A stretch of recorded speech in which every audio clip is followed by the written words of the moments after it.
بھائی اور دیور، میری شادی جس گھر میں ہوئی وہاں پر کوئی کسی نہ کسی کو اپنے جال میں پھنسانے کی کوشش کرتا۔ میری نظر بھی اپنی ساس کے بھائی پر تھی جو بہت پیارا تھا اور کم عمر بھی تھا۔ وہ میرے پچھلے حصے پر زیادہ مرتا تھا کیونکہ میرا پچھلا حصہ زیادہ موٹا تھا۔ ہر لڑکی کا ایسا نہیں ہوتا جیسا میرا تھا۔ دیور بھی مجھے تاڑنے کی کوشش میں لگا رہتا۔ میری نند بھی اپنے ہی ڈرائیور کے ساتھ چکر چلا رہی تھی جو اسے کالج چھوڑ کر آتا تھا۔ ایک دن میری ساس کے بھائی نے مجھے اسٹور روم میں جب الٹا کیا تو دوستوں کہانی میں آگے کیا ہوا جاننے کے لیے کہانی کو پورا سنیں۔ میرا نام نور ہے، سب پیار سے مجھے نوری نوری کہتے ہیں۔ میں بہت خوبصورت لڑکی ہوں۔ میری رنگت سفید نہیں سانولی ہے لیکن میرا فگر کمال کا ہے۔ آج کل کے لڑکے لڑکیوں کی رنگت پر نہیں بلکہ ان کے فگر کو دیکھتے ہیں اور میں فگر کے معاملے میں بہت خوش نصیب ہوں۔ میرا سینہ بالکل فلموں کی ہیروئن کی طرح ابھرا ہوا اور موٹا ہے۔ آپ لوگ پھر خود ہی سوچ لیں ایسی لڑکی کا کون دیوانہ نہیں ہوگا۔ میں لاہور کی رہنے والی ہوں اور میری شادی بھی لاہور کے ایک امیر خاندان میں ہوئی ہے۔ میرے سسرال والے امیر ہونے کے ساتھ کھلے ذہن کے بھی ہیں۔ جو انسان جو چاہے وہ کرے، کوئی نوکری کرنے والا نہیں ہے۔ 2 گھنٹے سے آپ نے مجھے گھوڑی بنایا ہوا ہے۔ میں اب تھک گئی ہوں۔ میرے شوہر اپنی نئی نئی شادی کا مزہ لوٹ رہے تھے اور میں درد اور تھکاوٹ سے بے حال ہو رہی تھی۔ بس تھوڑی سی دیر اور گھوڑے کو بھگا لینے دو پھر ختم کر دیں گے، احمد نے کہا اور آخری بازی کھیلنے لگے اور کھیل کر واش روم میں چلا گیا۔ میں تھکی ہوئی تھی اس لیے اپنا آدھا بدن ڈھانپ کر صوفے پر بیٹھ گئی۔ میری ساس کے بھائی یعنی میرے شوہر کے ماموں بنا دروازہ نوک کے کمرے میں داخل ہو گئے۔ سامنے مجھے بیٹھا دیکھ کر ان کی آنکھیں ایسی پھٹی کی پھٹی رہ گئیں۔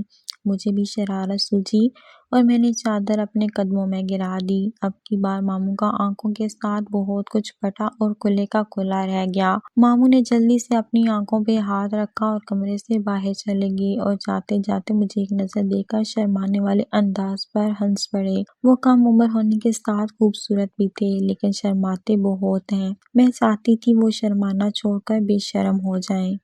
احمد واش روم سے باہر نکل کر بولے، کیوں اتنا پاگلوں کی طرح ہنس رہی ہو؟ بس ایسے ہی، میں نے مسکراتے ہوئے جواب دیا۔ تم نے چادر کیوں اتار دی ہے؟ کمرے کا دروازہ کیوں کھلا ہے؟ اگر کوئی کمرے میں آ گیا تو پھر؟ ایسی بے وقوفی مت کیا کرو۔ احمد ان سب معاملوں میں اپنے گھر والوں سے بہت مختلف تھے۔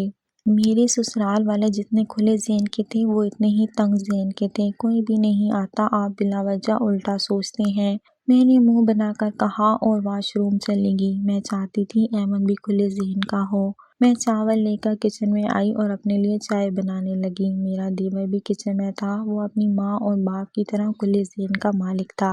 اگر چائے بنا رہی ہیں بھابھی تو 1 کپ چائے میرے لیے بھی بنا دیں، وہ میرے قریب آ کر بولا۔ میں نے چولہے پر برتن رکھا اور پانی ڈالا۔ چینی کتنی ڈالوں؟ میں نے دیور سے پوچھا۔ چینی مت ڈالنا بھابھی، اب چینی میں وہ مٹھاس نہیں رہی، آپ ایک گھونٹ چائے پی لینا، خود ہی شہد کی طرح میٹھی ہو جائے گی۔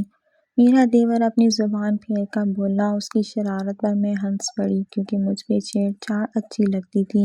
تیمور سے مزید ایسی باتیں سننے کے لیے میں مزید اس سے الٹے سوال پوچھنے لگی۔ پتہ نہیں آگ اتنی کم کیوں ہے، پانی میں ابال ہی نہیں آ رہا۔ میں جھک کر جلتے چولہے کو دیکھنے لگی۔ میرا پچھلا پلاٹ مزید باہر نکلا۔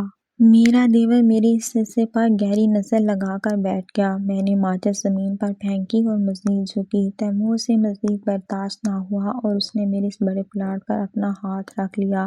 گیس کم لگ رہی ہے بھابھی، وہ چولہے کی طرف دیکھ کر بولا۔ اس کا ہاتھ میرے پلاٹ پر ہی تھا۔ اس سے مجھ پہ شک نہ ہوا کہ میں بھی چاہتی ہوں کہ وہ میرے ساتھ ایسا ویسا کچھ کرے، اس لیے میں نے تیمور کا ہاتھ اپنے پلاٹ سے ہٹا دیا۔ یہ کیا کر رہے ہو تیمور؟ میں نے پانی میں دودھ ڈالتے ہوئے پوچھا۔ اس نے گہرا لمبا سانس لیا اور کہنے لگا، بس میں تو یہ چیک کر رہا تھا کہ آپ کا پلاٹ اصلی ہے یا نکلی، لیکن یہ تو اصلی ہے اور بہت خوبصورت بھی۔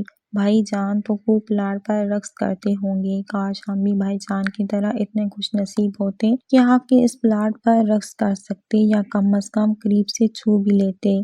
تیمور میری جھکی آنکھوں میں دیکھ کر بولا۔ پیارے دوستوں، اس کہانی کا دوسرا پارٹ اگلی ویڈیو میں اپلوڈ ہوگا، اس لیے چینل کو سبسکرائب کر لیں اور ویڈیو کو لائک کر دیں۔ شکریہ۔